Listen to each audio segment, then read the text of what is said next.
Today's video is part 2 of my examination of the quality of highlight clipping reduction on the GoPro Hero 10. If you haven't seen part 1 already, I encourage you to watch it above. In that few-minute video, I do some testing of the highlight clipping, and I also explain what highlight clipping is and what GoPro has stated their latest firmware update, version 1.20, has improved on this. And if you haven't seen my video on the latest firmware update, I've also linked to that above. So in today's video, now that we have some sun and a high deck of cirrus clouds with a lot of detail in them, I'm going to show you just how much highlight clipping has been reduced or not reduced. And the way I'm going to do that is I'm going to film several scenes. And some of the scenes, it's going to be EV comp of 0. In other scenes, it's going to be EV comp of negative 0.5. And in some other scenes, it's going to be EV comp of negative 1. So I'm going to show you those raw scenes. And I'm going to show you some with me stationary and some with me moving.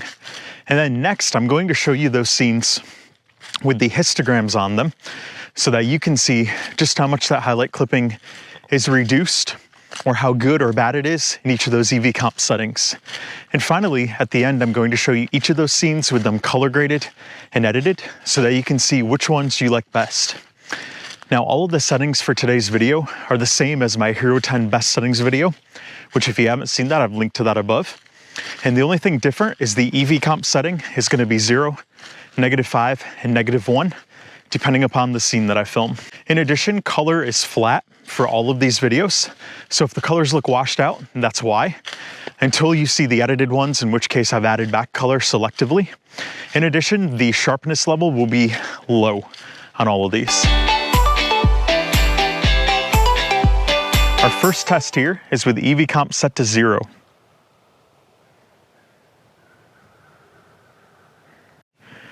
All right, this is with EV comp set to negative 0.5.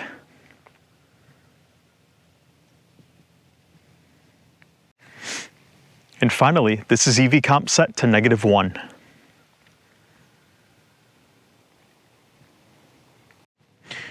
All right, my first test here with the moving is with EV comp set to 0. So I'm gonna make sure I get both myself in the foreground and that sky back there in the background so that you can see what EV comp of 0 looks like when somebody's moving. Now I do have cirrus clouds back there today, which do have plenty of detail in them. Cumulus or cumulonimbus clouds, like with thunderstorms, would be better. But there's not likely to be any cumulus or cumulonimbus clouds for quite a while here. So I've got to work with what I have. I'm going to rotate around here as well so you can get a perspective of how that changes. And highlight clipping isn't only seen in clouds, by the way. It can be seen in other parts of the scene, like those trees behind me, or even parts of me. So it's worth seeing the scene with all types of lighting as I rotate around here. All right, now I've got EV comp set to negative 0.5. And what I should mention is I'm using all of my best settings I presented in my Hero 10 video, just like the other day. The only difference is the EV comp settings, as I mentioned, and then I am shooting in color flat and sharpness low. That's gonna help you really see truly how well the highlight clipping reduction does on here.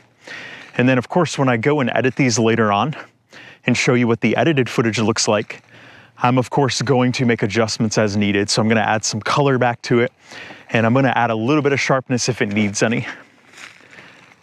So I'm going to do my rotation here again, and make sure I get plenty of the sky here while I do.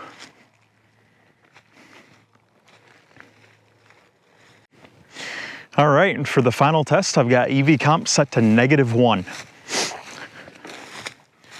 Once again, I'll make sure I get plenty of that sky in my frame.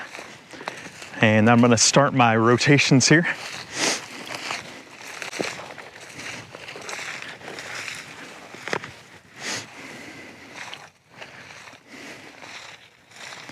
I'm really excited and curious to look at this footage when I get back to the studio. And it also will be fun to see how much I can correct the footage so that any of you that are editing can determine what's best to film your initial footage in. Like I said before, I do expect -0.5 or -1 are still gonna be best. And that's simply because with highlight clipping, you lose the detail and you can't get it back. But if you have the EV comp set a little bit lower, you usually can recover some of that detail much more easily when you're editing. So in other words, if you have the scene underexposed, the detail is usually there. It's just hidden, you have to bring it out. But if it's not there and you get highlight clip to begin with, you're not gonna be able to bring it out because it's not gonna exist. So what I did here is I sped up all of this footage by 500%. And I included the histogram, the parade, and the waveform for all of these clips so that you can take a quick look at those and see how this did in the various EV comp modes. So after I went through these and looked at them, it definitely is still beneficial to have EV comp set to -0.5 or -1. And you'll see that in my footage coming up after this where I color graded it. I'm also gonna keep that at 500%. The highlight clipping is better with the 0 than it was prior to this firmware update, but I still think that -0.5 or that -1 are gonna get you best results. And here I'm concluding this video with each of the sample clips color graded. So what I did is I color graded these to get the most out of each clip that I could so that you can see which one looks best. So even though the EV comp in 0 did have a little bit of highlight clipping issues, I was still able to get a pretty decent product out of it. But I still think the sweet spot lies with that -0.5 and that -1. I think those allowed the most flexibility when color grading, and I think those look best. But what do you think? What are your thoughts? Feel free to share those in the comments below, and I hope you found this video to be helpful.